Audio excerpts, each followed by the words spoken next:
I say good afternoon to the Beast, better known as Mark Labbett. How are you? Hi there, Alan. Fine, thank you. Good. I don't think I've ever spoken to a beast before. Well, it's a family nickname. The name is Labbett, and the French for beast or werewolf is Labbett. So, given both Phil and me are Phil's 6'9", I'm 6'6", so it seemed appropriate for the pair of us.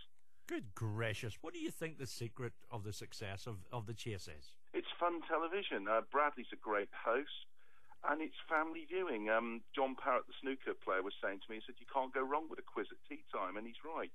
We've got a variety of questions that the kids can answer, because I know we're very popular with school children, and there's also questions that their grands and grannies can answer. So it's good all-round family entertainment. And it does seem, as you say, very accessible for anybody of any sort of intelligence, but anybody with a half-decent memory can have a go, can't they?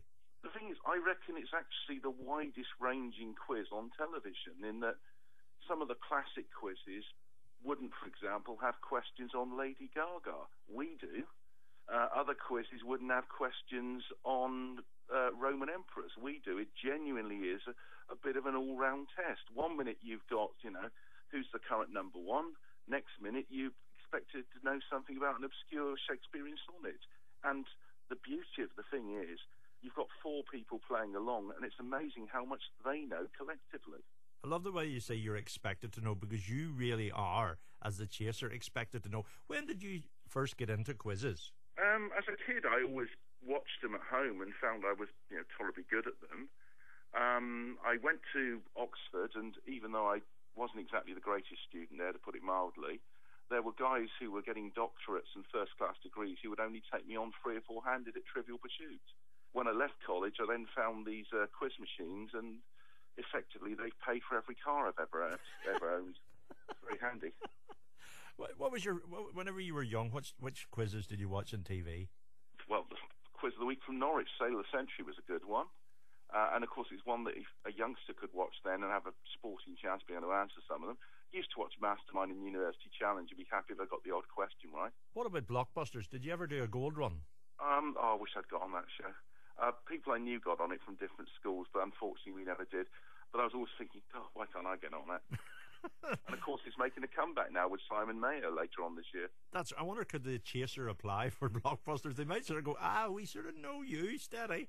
Officially, I think there's no reason why we shouldn't, but I think they'd prefer us to go along to the celebrity versions or whatever.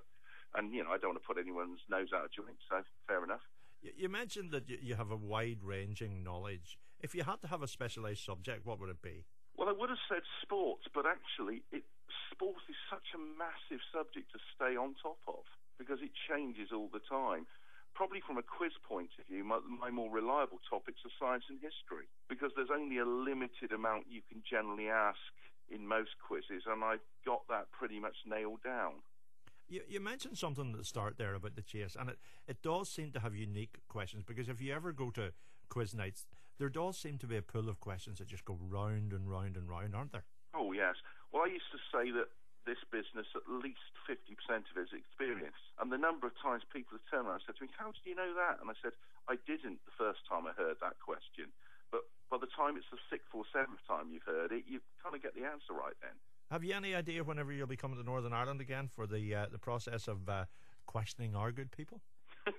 I'm now a sort of jobbing D-list celebrity, so the answer is, if there's work out there, I'm willing to go there. It's who knows? Whenever I do some various odds and sods for people, and if someday somebody says, do you fancy going to Belfast or Londonderry or Derry or wherever, I'll be going, yep, I'm on the plane and heading there. Okay, well, what we'll do this afternoon, obviously there's a rigorous process, and you have to answer certain questions before we can even invite you to Northern Ireland. Absolutely. Is that fair enough? Would a parental background help? I mean, I'm eligible to play for Northern Ireland, thanks to my mum. It may be. Let's find out, okay? Where was your mum from? Bangor. Bangor, okay. I have a few questions for the Beast, better known as Mark Labbett, okay? Yep. Here we go. Question number 1. In which year did Brian O'Driscoll first captain the British Lions? Think he was on the 2000, which tour, it could be 2001 or 2005. 2005, that was New Zealand, and he was injured after about 40 seconds, so I'll go for 2005. Is the correct answer. Well done, that man. Right, here we go. Who recorded albums called Paul's Boutique and Hello Nasty? I haven't got a clue, so going on the local bias, I'll go for Van Morrison. Oh, I'm afraid not. It's the Beastie Boys for the Beast. Oh dear, oh dear. And talking of beasts, in which Oscar-winning film was the villain called Buffalo Bill? Oh, that's Silence of the Lambs. It certainly is. Who's taller, Brad Pitt or George Clooney? Well, they're both pretty short. Brad's about 5'9". I haven't met George Clooney, but I've seen him photos standing next to the 6-foot Stacey Keebler, and she seems to be quite a bit taller than him. I'll go for George Clooney. I'm afraid the beast is wrong yet again. They're both the same height. They're both 5'10". I think 5'10" is a bit optimistic for Bradley. Well, here we go. Here we go. The final question this afternoon. Local knowledge, as you say, always helps you. You could play for Northern Ireland, but only if you can tell me what colour of shirts are worn by Bangor Football Club. And I'll give you a choice of 3. Is it yellow, blue, or green? Oh dear! I can feel my passport being torn up as I speak. I'm going to go for blue. I'm afraid Michael and Neil won't be calling you to go on goals for the next up-and-coming Euro Championship. It is, in fact, yellow. Really? A yellow football? That's rare. Yes, exactly. Let's file that one away. Nicknamed the Seasiders. As a Blackpool. There we go. So I know some bits about football.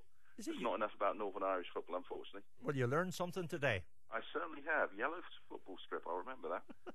Mark, thank you ever so much, and best of luck with the future with the Chase. And if people here want to get on the show, what's the best way about going about it?